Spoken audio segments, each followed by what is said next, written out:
नमस्कार, कान्तिपुर समाचारमा स्वागत छ। सुरु गरौं मुख्य समाचारबाट। प्रतिनिधि सभा विघटनको मूल विवादमा बल्ल प्रवेश गर्यो अदालत। प्रथम दृष्टिमै गलत रहेको संविधानविदको जिकिर।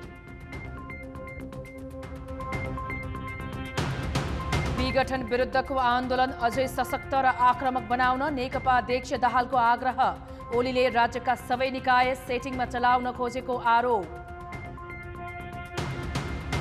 विद्यालय सञ्चालनबारे मन्त्रालय बीच नै छैन समन्वय। जोखिम कायमै रहेकाले हतार नगर्न स्वास्थ्य मन्त्रालयको आग्रह। शिक्षा मन्त्रालय मौन। नयाँ प्रकारको कोरोना भाइरसका कारण यो वर्ष झन कठिन अवस्थामा पुग्न सक्ने विश्व स्वास्थ्य संगठनको चेतावनी। संक्रमण 50 मुलुकमा पुग्यो। र पुष्पलाल स्मृति राष्ट्रिय ब्याडमिन्टनमा पुरुषतर्फको उपाधि प्रिन्स दाहालले जिते। महिलातर्फको उपाधि जेसिका गुरुङलाई।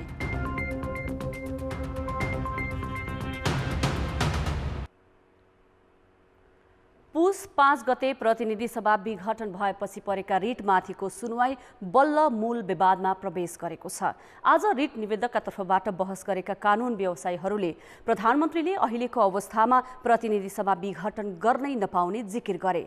संविधानको प्रावधान र उद्देश्य पनि यो नरहेको र अझै प्रश्न पार्न संविधान सभामा भएका छलफलको अभिलेख झिकाउन समेत उनीहरूले माग गरे। यसबीचमा इजलासमा वकिल र न्यायाधीशहरूबीच केही सवाल जवाफ पनि भएका थिए।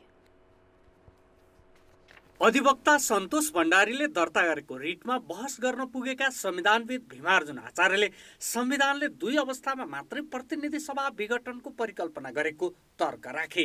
एक, प्रतिनिधि सभाको कार्यकाल 5 वर्ष पूरा भएको अवस्थामा र दोस्रो पटकको प्रयासमा पनि बहुमतको सरकार गठन हुन नसक्ने अवस्था आएमा। अहिले त्यो दुवै अवस्था नरहेकाले बहुमतको प्रधानमन्त्रीले प्रतिनिधि सभा विघटन गर्न नसक्ने उनको निष्कर्ष थियो। आचार्यलाई बिचैमा रोकेर प्रधान न्यायाधीश चोलेन र शमशेर राणाले अर्को सरकार गठन हुने अवस्था छैन भने बहुमतको प्रधानमन्त्रीले संसद विघटन गर्न पाउँदैन र भनी प्रश्न गरे। आचार्यले त्यस्तो काल्पनिक कुरामा अदालत जान नमिल्ने जवाफ दिए।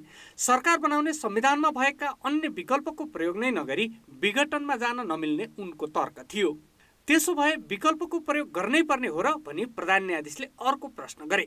जवाफमा आचार्यले यो सबै विषय सदनले मात्र टुङ्गो लगाउनु पर्ने बताए। अर्का अधिवक्ता सुनिल पोखरेलले सुरुको 2 वर्ष अविश्वासको प्रस्ताव ल्याउन नपाउने, त्यसपछि पनि एउटा प्रस्ताव असफल भएमा 1 वर्षसम्म अर्को प्रस्ताव राख्न नपाउने मौलिक व्यवस्था रहेको स्मरण गराउँदै बहुमतको प्रधानमन्त्रीले पनि सदन विघटन गर्न नपाउने तर्क राखे।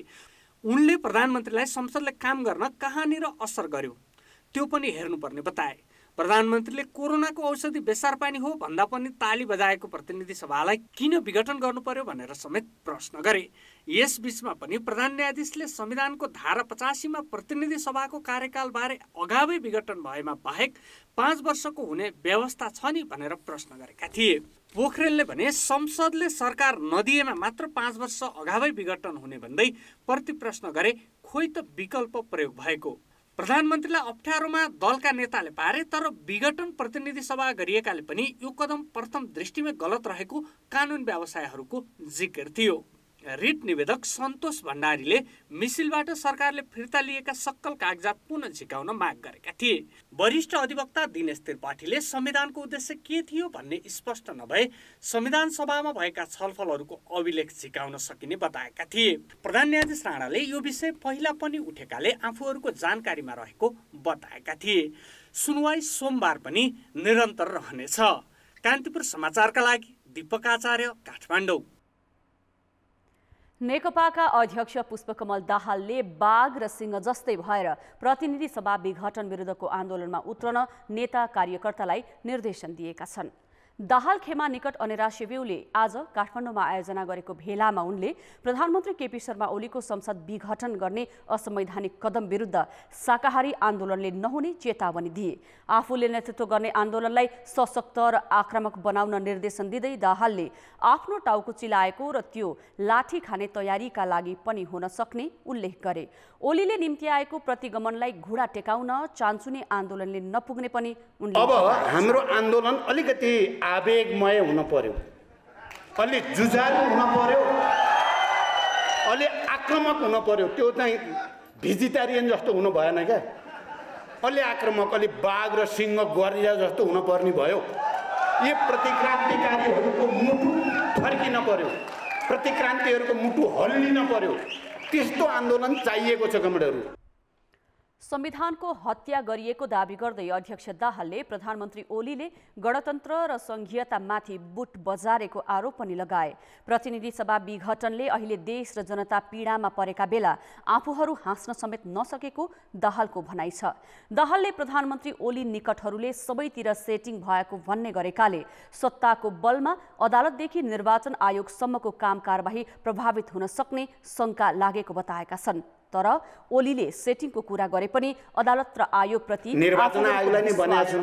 हामीले त अदालतलाई निर्वाचन आयोगलाई केही नै भनेका छैनौँ, हामीले विश्वास मात्रै व्यक्त गरेका छौँ। तर केपी र केपी नजिकका मान्छेहरूले सेटिङ भइसक्यो, निर्वाचन आयोग सूर्य पनि हाम्रै हुन्छ भन्दै हिँडेको देख्दा अदालतले पनि हामीले भनेअनुसारै गर्छ, हाम्रै हुन्छ भनेको देख्दा यो सेटिङ शब्दभित्र के रहस्य हो भन्ने चिन्ता त हामीलाई लागेको छ। प्रधानमन्त्री ओलीको संविधान र जनमत विरुद्धका कदमप्रति हरेक व्यक्ति आन्दोलित भएकाले संघर्षको ताप बढाउनु पर्ने दाहालको भनाइ थियो। नेकपा दाहाल समूहका अध्यक्ष माधव कुमार नेपालले प्रधानमन्त्री केपी शर्मा ओली तानाशाह भएको आरोप लगाएका छन्। असंवैधानिक रूपमा प्रतिनिधि सभा विघटन गरेर ओलीले मुलुकलाई तानाशाही बाटोमा लैजान खोजेको आरोप लगाउँदै नेपालले मुलुक जोगाउने बेला आएको बताए। देशलाई जोगाऊ, पहिले हामीले भन्थ्यौं ज्ञानेन्द्रबाट जोगाऊ, हामी भन्थ्यौं महेन्द्रबाट जोगाऊ, हामी भन्थ्यौं तानाशाहीबाट जोगाऊ, र आज भन्नु परेको छ तानाशाही बाटोमा हिँडेका केपी ओलीबाट जोगाऊ। गुलेरियामा आफू पक्षीय कार्यकर्ता भेलामा नेता नेपालले प्रधानमन्त्री ओलीले नेकपा र देश दुवै सिद्ध्याउन खोजेको जिकिर गरे। आजै नेपालगञ्जमा आयोजित भेलामा अध्यक्ष नेपालले ओली कम्युनिस्टका नाममा कलङ्क भएको बताए।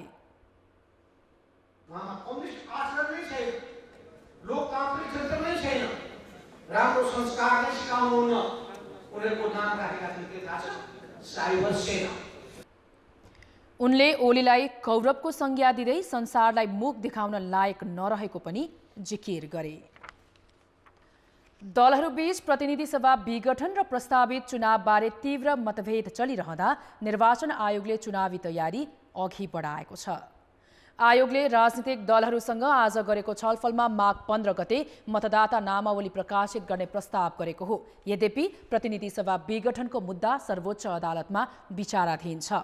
मतदान केन्द्र र स्थल तथा मतदाता नामावली अत्यावधिक गर्ने लगायत विषयमा दलहरूसँग छलफल गरेको आयोगले नियमित काम नरोक्ने प्रश्न पारेको छ। आयोगले एउटा आधिकारिक र वैधानिक निकायबाट त्यो किसिमको निर्देशन भयो भने आयोगले त्यसलाई मान्छ।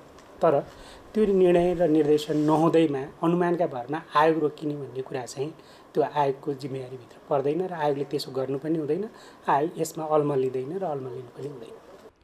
निर्वाचन आयोगले गरेको छलफलमा विघटित प्रतिनिधि सभामा प्रतिनिधित्व गर्ने सहितका दलहरू सहभागी थिए। नेकपा दाहाल नेपाल खेमाले भने प्रतिनिधि सभा विघटन विरुद्धको मुद्दा सर्वोच्चमा विचाराधीन रहेकाले निर्वाचन सम्बन्धी तालिका अघि नबढाउन आयोगलाई आग्रह गरेको छ। विपक्षी कांग्रेस भने आयोगले अघि बढाएको प्रक्रियालाई समर्थन गर्छ।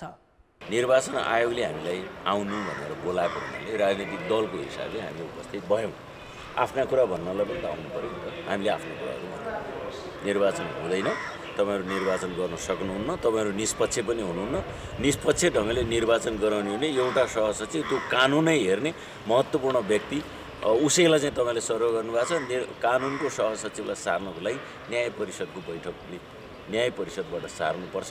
सरकारले सारेर सर्दैन। सरकारले चाहिँ गरेर मिति तोकेर घोषणा गरिसकेपछि निर्वाचन आयोगले आफ्नो काम गर्न पाउनुपर्छ। किनभने यो देशमा जुन ठिक छ तब अदालतमा मुद्दा परेको छ, त्यो संवैधानिक हो, यो कुरा सबैले स्वीकार गरेका छन्। त्यो चाहिँ सर्वसत्तावादी आधारमा चाहिँ प्रधानमन्त्री गर्नुभएको हो, यो कुरामा कसैको विमति छैन। तर के हो भनेदेखि निर्वाचन आयोगले पनि चाहिँ गरेर कुनै पनि बेला कुनै पनि निर्वाचन चाहिँ गरेर गराउनु पर्ने चाहिँ गरेर तयारीका साथ बस्नुपर्छ। प्रधानमन्त्री केपी शर्मा ओलीले पुस 5 गते अचानक प्रतिनिधि सभा विघटन गरी 2078 वैशाख 17 र 27 गतेका लागि चुनावको मिति तोकेका थिए। त्यसै अनुसार निर्वाचन आयोगले प्रक्रिया अघि बढाएको हो, तर विघटन सम्बन्धी मुद्दामा सर्वोच्च अदालतमा बहस चलिरहेको छ। अब बाँकी समाचार। प्रतिनिधि सभा विघटन भएको 1 महिना भयो, तर विघटित प्रतिनिधि सभाका सांसदका निर्वाचन क्षेत्रमा जाने बजेट भने रोकिएको छैन। उनीहरूले छानेका योजनामा 6.5 अर्ब रुपियाँ भन्दा बढी बजेट खर्च गरिँदैछ। खोप किन्नका लागि दातासँग हात फैलाएको सरकारले विघटन भएको सभाका सांसदले छानेका योजनामा खर्च गर्न बजेट निकासा गरेपछि दुरुपयोगको जोखिम झनै बढेको छ। स्थानीय पूर्वाधार विकास साझेदारी कार्यक्रम अन्तर्गत काठमाडौँमा क्रियापुत्री भवन, दाह संस्कार स्थल, टोलका सडक ढलान, मन्दिरको छानामा पितलको जलप, पार्क निर्माण लगायतका योजना छानिएका छन्। कार्यक्रमको कार्यविधि अनुसार एकातिर यस्ता खुद्रे योजनामा खर्च गर्न पाइँदैन भने अर्कातिर पुस 5 पछि प्रतिनिधि सभा विघटन नै भएपछि सांसद पनि छैनन्। तर यस कार्यक्रमका नाममा सरकारले प्रति निर्वाचन क्षेत्र 4 करोडका दरले 6 अर्ब 60 करोड रुपियाँ निकासा गरिसकेको छ। प्रतिनिधि सभा विघटन वा अन्य कुनै कारणले सांसद नरहे पनि तिनका निर्वाचन क्षेत्रमा बाँडिने बजेट भने रोक्न नसकिने सरकारी अधिकारीको भनाइ छ।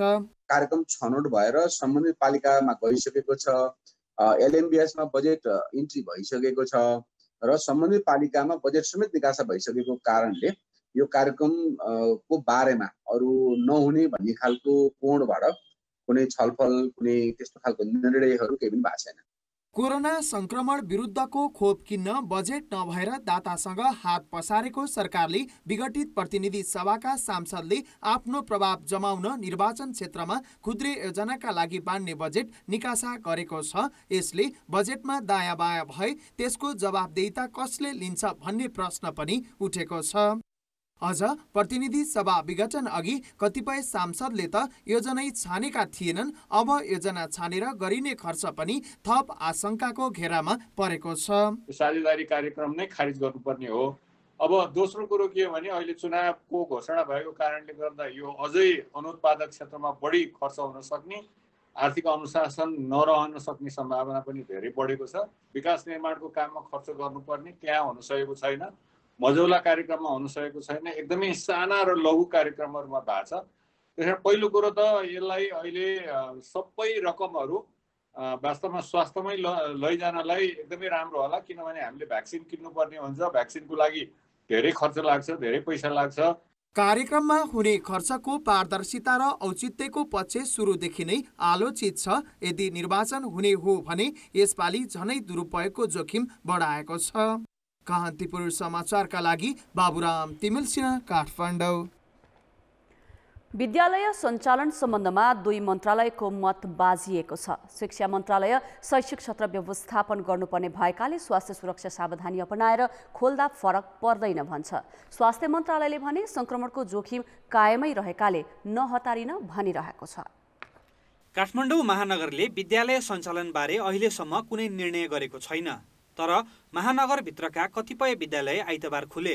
विद्यार्थी विद्यालयमा मास्कका साथै फेस सिल्ड लगाएर हाजिर भए। शिक्षा मन्त्रालयले स्वास्थ्य सुरक्षा सावधानी अपनाएर विद्यालय खोल्न सकिने मापदण्ड असोजमै बनाएको थियो। अहिले कोभिडको संक्रमण अलिकति कम भएको अवस्थामा कतिपय पहाडी जिल्लाहरूमा र जोखिम कम भएको जिल्लाहरूमा चाहिँ भौतिक रूपमै कक्षा सञ्चालन भएको र भाइ बहिनीहरूको सिकाइको अवसर र शैक्षिक सत्र पनि व्यवस्थापन गर्न पर्ने सन्दर्भमा चाहिँ हामीले विद्यालय व्यवस्थापन गर्ने सम्बन्धी एउटा मापदण्ड विद्यालय सञ्चालनको कार्यढाँचा 2017 भन्ने हामीले जारी गरेका छौँ। यही मार्गदर्शनको आधारमा अथवा कार्यढाँचाको आधारमा चाहिँ विद्यालय सञ्चालन हुन गइरहेको छ। उपत्यका बाहिर खास गरी पहाडी क्षेत्रका विद्यालय असोज कार्तिकदेखि नै खुले पनि काठमाडौँ उपत्यकाका केही नगरपालिका अहिले अनुमति दिँदैछन्। भक्तपुरको मध्यपुर ठिमी नगरपालिकाले आइतबारदेखि खोल्न दिएको छ भने भक्तपुर नगरले अनुमति दिएको 2 साता नागिसकेको छ। तर काठमाडौँ महानगरले भने संक्रमणको जोखिम कायमै रहेकाले सञ्चालनको निर्णय गरेको छैन। कोरोनाका नयाँ संक्रमित देखिने क्रम नरोकिएको र मृतकहरू पनि दिनदिनै थपिरहेको, तर यस विरुद्धको खोप नेपालमा आउने सम्भावना तत्काल नरहेका कारण बालबालिकालाई जोखिममा नपार्न स्वास्थ्य मन्त्रालयका अधिकारीहरूको चेतावनी छ। उनीहरू शिक्षण संस्था खोल्ने हतारोलाई जोखिम बढाउने कदम भन्छन्। एउटाले लाग्यो भने सर्ने सम्भावना धेरै भएको हुनाले अहिले नै हतार नगर्ने भनेको हो। तर मापदण्डलाई फलो गर्न सकियो, सोशल डिस्टेन्सिङ मेन्टेन गर्न सकियो, मास्क प्रयोग गर्न सकियो भने यसले न्यूनीकरण गर्नलाई सहयोग त पुग्छ। तर अझै पनि स्वास्थ्य मन्त्रालयले चाहिँ संक्रमणको जोखिम चाहिँ समाजमा भइसकिरहेको हुनाले अहिले नै खोलिहाल्ने पक्षमा चाहिँ हामी चाहिँ थिएनौँ। आइतबार काठमाडौँमा मात्र 145 जनामा संक्रमण पुष्टि भयो। थपिएका 266 संक्रमित 23 जिल्लाका हुन्। यसले भिडभाड जन्य पेसा व्यवसायका लागि अनुकूल अवस्था बनिसकेको छैन भन्ने देखाउँछ।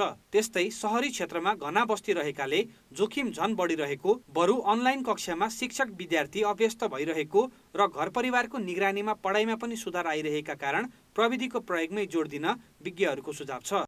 कान्तिपुर समाचारका लागि क्यामेरामा सञ्जय लुटेलका साथ नवराज पाण्डे र कृपाल गौतम, काठमाडौँ।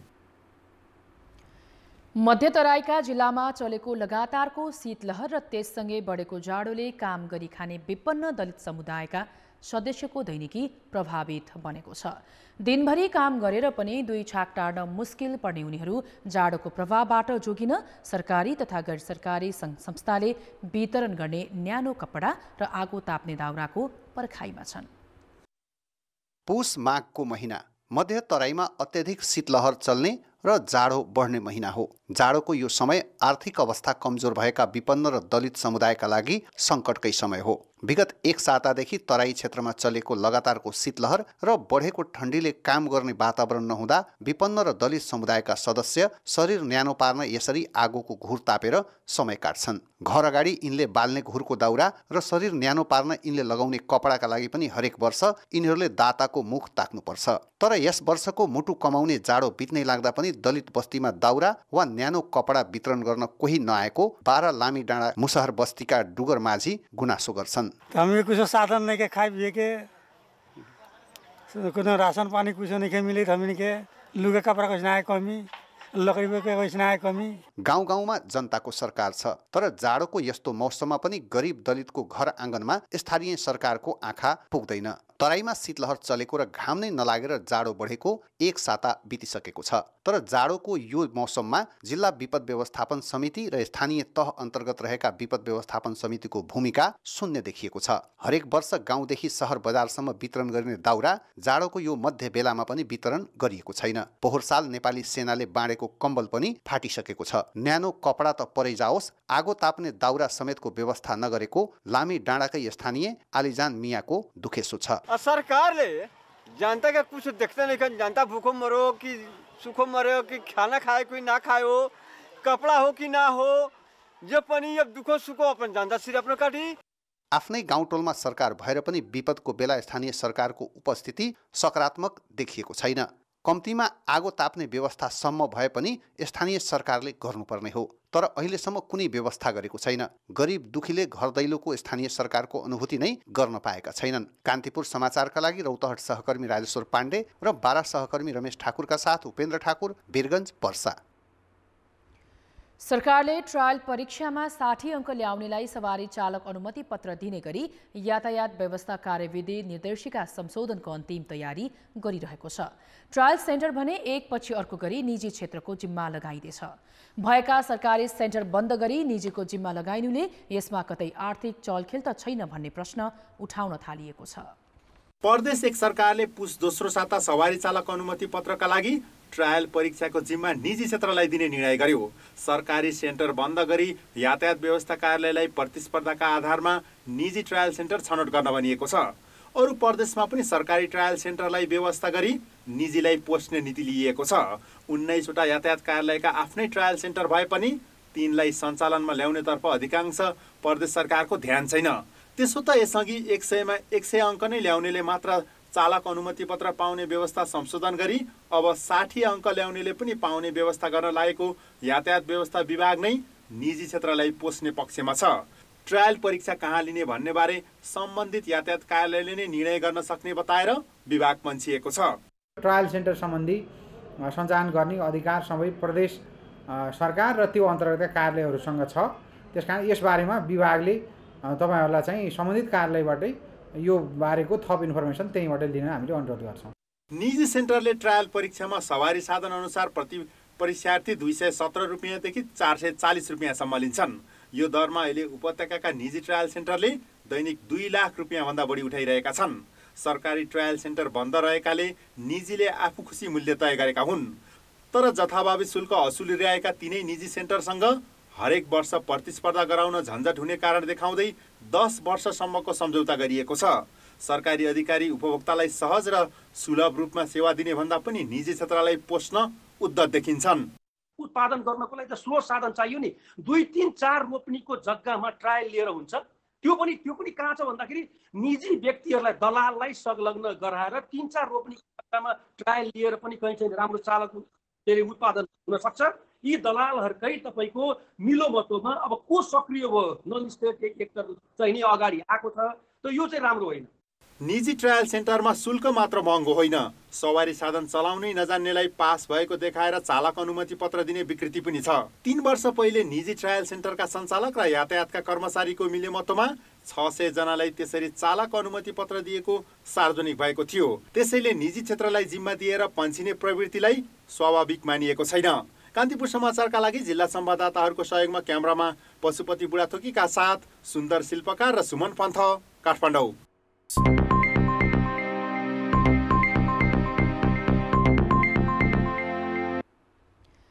कोरोना महामारी अलि कम भएको भन्दै सरकारले मङ्सिर 10 गतेबाट सशर्त विदेशी पर्यटकको आवागमन खुला गरेको छ। तर सरकारले तय गरेको स्वास्थ्य सावधानीको नियम झन्झटिलो र कडा भएकोले पर्यटकहरू नेपाल आइरहेका छैनन्, बरु बुकिङ नै रद्द गर्न थालेका छन्। त्यसैले पर्यटन बोर्ड र व्यवसायीले 7 दिन लामो क्वारेन्टिन बस्नुपर्ने नियम हटाउन लबिङ गरिरहेका छन्। अहिले नेपाल घुम्न आउने तेस्रो मुलुकका पर्यटकले पीसीआर परीक्षणको नेगेटिभ रिपोर्ट लिएर आउँदा पनि 7 दिनसम्म अनिवार्य क्वारेन्टिन बस्नुपर्छ। कोरोना संक्रमणको जोखिम रोक्नका लागि सरकारले स्वास्थ्य सावधानीको यस्तो नियम बनाएको हो। तर यही नियमका कारण विदेशी पर्यटकहरू नेपाल आउन नचाहेको पर्यटन व्यवसायीको दाबी छ।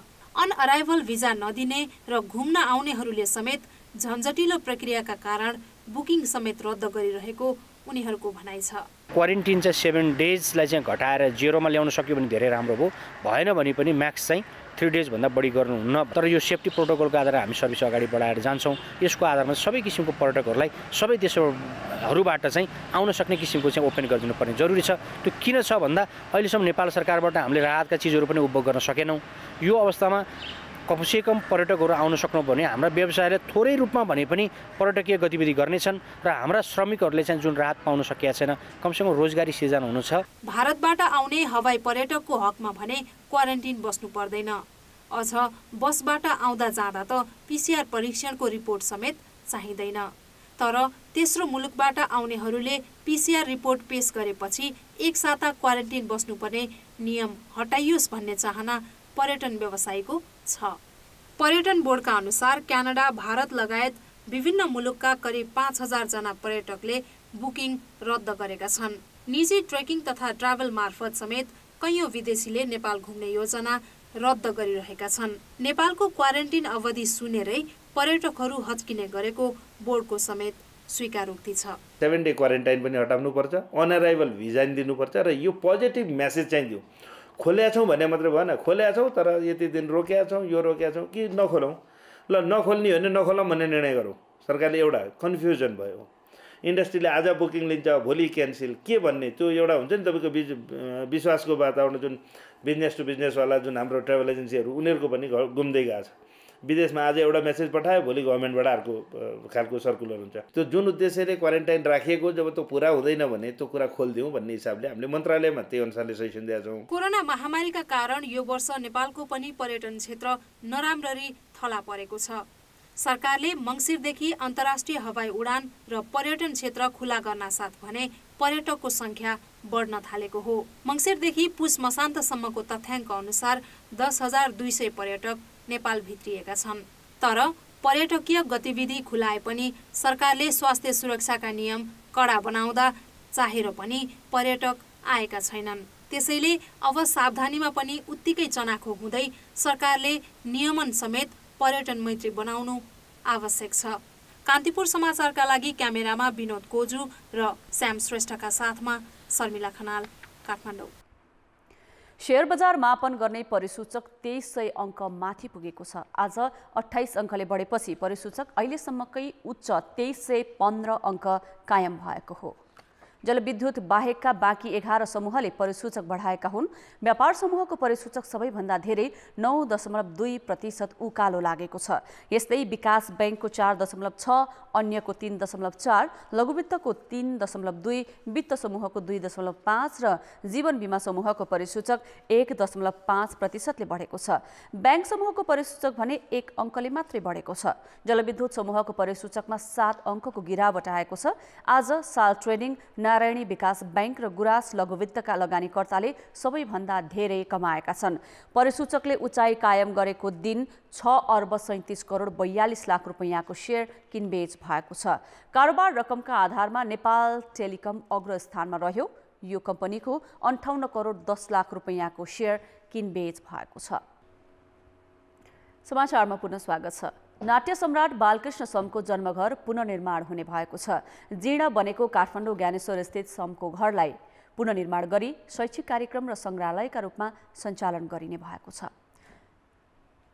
उनको घरलाई 1 वर्ष अघि नै नाट्य सम्राट समकी बहिनी उषा किरण राणा र उषाकी छोरी डिलाइट सिंहले शैक्षिक गुठी स्थापना गरी काठमाडौँ विश्वविद्यालयलाई हस्तान्तरण गरेका थिए।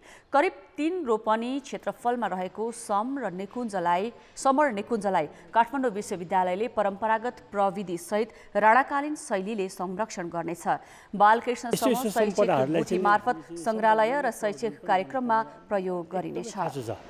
अब हामी शेक्सपियरको कुरा गर्छु, बेथोभन, मोचार्टको कुरा गर्छु, तर हामी चाहिँ लक्ष्मीप्रसाद देवकोटा, भानुभक्त र चाहिँ कवि शिरोमणि लेखनाथ पौडेलहरू चाहिँ बिर्सिरहेको अवस्था हुन्छ। उक्त सङ्ग्रहालयमा बालकृष्ण समका कृति, उनले तथा उनका बुबा समर शमशेर राणाले कैद गरेका तस्बिर लगायतका सामग्री राखिनेछ। नाटक मञ्चनका लागि पनि व्यवस्था मिलाइनेछ। लाइब्रेरी के पनि थिएन। अब आउँदो जेनेरेसनको लागि, न्यू जेनेरेसनको लागि I think what is happening is the best thing happening के एकदम मलाई खुसी लागेको छ त्यो विषयमा। हामीभन्दा अगाडिको जेनेरेसनलाई हामीले सम्मान कसरी गर्ने त भन्ने उनीहरूको किताब पढेर हुन्छ कि उनीहरूको रचनाहरूलाई चाहिँ प्रेम गरेर हुन्छ कि उनीहरूको चाहिँ यसरी होइन पुनर्निर्माण गरेर हुन्छ जोगाउनु। हामीले आफ्नो पूर्वजले दिनुभएको योगदानहरूलाई त हामीले नतमस्तक भएर तिनीहरूलाई सम्मान गर्नको लागि पनि यस्ता यस्ता कामहरू चाहिँ एकदमै गर्नु एकदम आवश्यक छ। नाट्य सम्राट समको घरलाई 4 वर्षभित्र पुनर्निर्माण सम्पन्न गर्ने काठमाडौँ विश्वविद्यालयले बताएको छ। अब जनमतको अन्तिम परिणाम। जनमतमा हिजो हाम्रो प्रश्न थियो, खाने तेलको मूल्य किन आकाशिएको होला? ए व्यापारीको मनोमानी, बी नियमन अभाव र सी कच्चा पदार्थ नै महँगो। जनमतको अन्तिम परिणाम यस्तो छ, ए व्यापारीको मनोमानीमा 51%, बी नियमन अभावमा 42% र सी कच्चा पदार्थ नै महँगोमा 7% मत प्राप्त भएको छ। अब आजको प्रश्न। जनमत। प्रतिनिधि सभा विघटनपछि पनि सांसदले निर्वाचन क्षेत्रमा बाँड्ने बजेटलाई किन निरन्तरता दिइएको होला? ए पहिले योजना छनौट भएकाले, बी राजनीतिक दबाव र सी दुरुपयोगको दाउ। जनमतको अन्तिम नतिजा भोलि बेलुकी 8 बजेको कान्तिपुर समाचारमा प्रसारण गर्नेछौँ। कृपया NEWS न्युज स्पेस AB वा सी टाइप गरी 34001 मा SMS गरी आफ्नो मत व्यक्त गर्नुहोला। अब जनताको आवाज। हामीले पर्वतमा सोधेका छौँ, लामो समयसम्म शक्ति र सत्ताका विभिन्न पदमा बसेका मानिसको सम्पत्ति किन छानबिन नभएको होला? जनताको आवाज। केन्द्रकै आडमा संरक्षणमा उनीहरूले चाहिँ मौलाएका छन्, उनीहरूले काम गरिरहेका छन्, संरक्षण प्राप्त गरिरहेका छन्। त्यसो भएको हुनाले पनि अहिलेसम्म भनौँ न 46 सालदेखि यतापट्टि भनौँ, त्यसभन्दा अगाडिका पनि भनौँ, जसले अकुट ढङ्गले सम्पत्ति आर्जन गरे, ती व्यक्तिहरूको सम्पत्ति अहिले पनि छानबिन हुन सकिरहेको छैन। मेहनत गरेर कमाएको कि त्यसै कमाएको कि कसरी कमाएको भन्ने कुरा थाहा हुँदैन।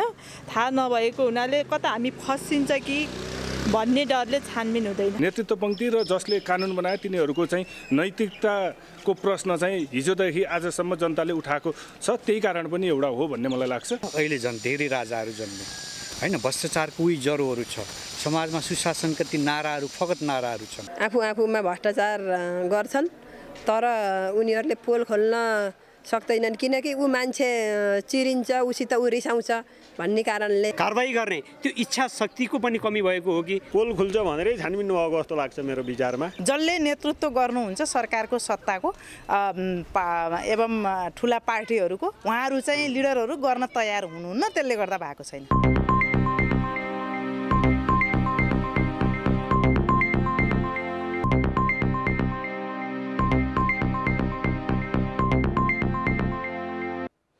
नमस्कार, कान्तिपुर खेलकुद समाचारमा स्वागत छ। प्रिन्स दाहाल र जेसिका गुरुङले 10औं पुष्पलाल स्मृति राष्ट्रिय र्याङ्किङ ब्याडमिन्टन प्रतियोगिताको उपाधि उचालेका छन्। सिराहाको गोलबजार कबडलमा भएको पुरुष एकलतर्फको फाइनलमा प्रिन्सले एपिएफका दिपेश धामीमाथि 21-18 र 21-13 को जित हात पारेका हुन्। सेमी फाइनलमै शीर्ष वरियताका रत्नजितलाई पराजित गरेपछि प्रिन्स आफू 1 नम्बर वरियतामा उक्लिएर नयाँ इतिहास बनाएका छन्। पुरुषतर्फ 16 खेलाडी प्रतिस्पर्धामा थिए। महिलातर्फ शीर्ष 12 जना प्रतिस्पर्धी मध्ये राष्ट्रिय च्याम्पियन नेपाल आर्मीकी रसिला महर्जनलाई पराजित गर्दै एपिएफकी जेसिका गुरुङले उपाधि उचालिन्। उनले 18-21, 21-15, 22-20 का साथ उपाधिमाथि कब्जा जमाएकी हुन्। यसअघि 7औंमा पनि जेसिकाले उपाधि हात पारेकी थिइन्। राष्ट्रिय ब्याडमिन्टन सङ्घ नेपाल र गोलबजार नगरपालिकाको संयुक्त आयोजनामा भएको एकल प्रतिस्पर्धामा भने कैलालीका देवराज राणाले बाजी मारे। उनले आर्मीका दिवस शङ्करलाई पराजित गरेका हुन्। एकलमा महिलातर्फ कैलालीकी प्रार्थना देउवाले झापाकी अञ्जना राईलाई पराजित गरिन्। साबिक विजेता नेपाल पुलिस क्लब प्रधानमन्त्री कप 1 दिवसीय क्रिकेट प्रतियोगिताको पहिलो खेलमा नै पराजित भएको छ। पुलिस आज बागमती प्रदेशसँग 7 विकेटले पराजित भयो। कीर्तिपुर स्थित त्रिवी मैदानमा टस हारेर ब्याटिङको निम्तो पाएको पुलिस 29 ओभर 3 बलमा 111 रनमा अल आउट भयो। पहिलो विकेटका लागि 32 रनको साझेदारी गरेको पुलिसले 47 रनमा दोस्रो र 66 रन बनाउँदा तेस्रो विकेट गुमाएको थियो। पुलिसको विकेट पतन यतिमै रोकिएन। खेलाडीले दरिलो साझेदारी गर्न नसकेपछि पुलिस 111 रनमा अल आउट भएको। सुनिल धमला र कुशल भुट्टेलले 17-17 तथा दिपेन्द्र सिंह ऐरी र आरिफ शेखले 21-21 रन बनाए। अरू खेलाडीले दोहोरो रन जोड्न सकेन। तिलक भण्डारी र नन्दन यादवले 4-4 तथा रामनिरस गिरीले 2 विकेट लिए। जवाफमा बागमतीले 34 ओभर 4 बलमा 3 विकेट गुमाउँदै लक्ष्य पूरा गर्यो। बागमतीले पनि राम्रो सुरुवात पनि गर्न सकेन। उसले 8 रनमा पहिलो, 28 रनमा दोस्रो र 35 रन बनाउँदा तेस्रो विकेट गुमाएको थियो। ओपनर आकाश थापा 1, आदिल खान 12 रनमा बाहिरिए। यस्तै पारस खड्काले 17 रन बनाए। ईशान पाण्डे र पृथु बास्कोटाले चौथो विकेटका लागि 79 रनको साझेदारी गर्दै बागमतीलाई जित दिलाए। पृथुले अभिजित 48 र ईशानले 17 रनको योगदान गरे।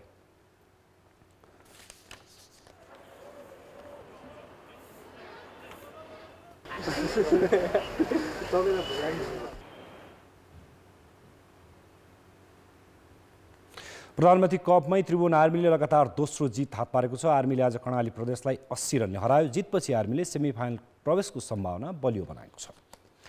मुलपानी क्रिकेट मैदानमा टस जितेर पहिले ब्याटिङ गरेको आर्मीले 43 ओभर 1 बलमा 195 रन बनाएको थियो। आर्मीले राम्रो सुरुवात गर्न सकेन। 1 रनमै पहिलो विकेट गुमाएको आर्मीका लागि 27 रनमा दोस्रो विकेट खेर गयो। 42 रनमा तेस्रो विकेट गुमेपछि आर्मी दबावमा आएको थियो। चौथो विकेटका लागि अनिल मण्डल र कप्तान विनोद भण्डारले 115 रनको साझेदारी गर्दै पारी उकासे। ओपनर अनिल शतक बनाउन 11 रनले चुके। 114 बल सामना गरेका उनले 14 चौका प्रहार गरेका थिए। उनलाई युनिस सिंहले बोल्ड गरी पेभिलियन पठाए। विनोदले 41 रन बनाए। उनी बाहिरिएपछि आर्मीले लगातार विकेट गुमायो। राजेश पुलामी 16 र लोकेश बमले 13 रन बनाए। दिनेश अधिकारी, राज सिंह र दिवन पुनले 2-2 विकेट लिए। जवाबमा कर्णाली प्रदेश 33 ओभर 3 बलमा 115 रनमा अल आउट भयो। उसका 3 खेलाडीले मात्र दोहोरो रन जोडे। कप्तान रविन्द्र साईले सर्वाधिक 30 रन बनाए। यस्तै हेमन्त ओलीले 16 र दिनेश अधिकारीले 12 रनको योगदान गरे। कर्णालीले सस्तैमा रोक्नका लागि सुसन भारीले 4, रोहित पौडेलले 2 तथा शाहब आलमले 3 विकेट लिए।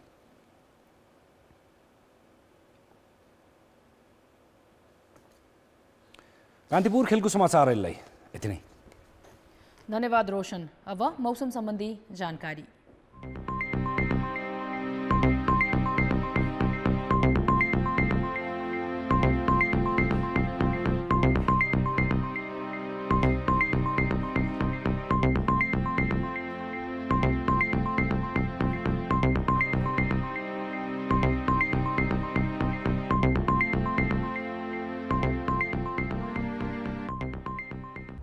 कान्तिपुर समाचार अहिलेलाई सकियो। कान्तिपुर टेलिभिजन हेर्दै गर्नुहोला। नमस्कार।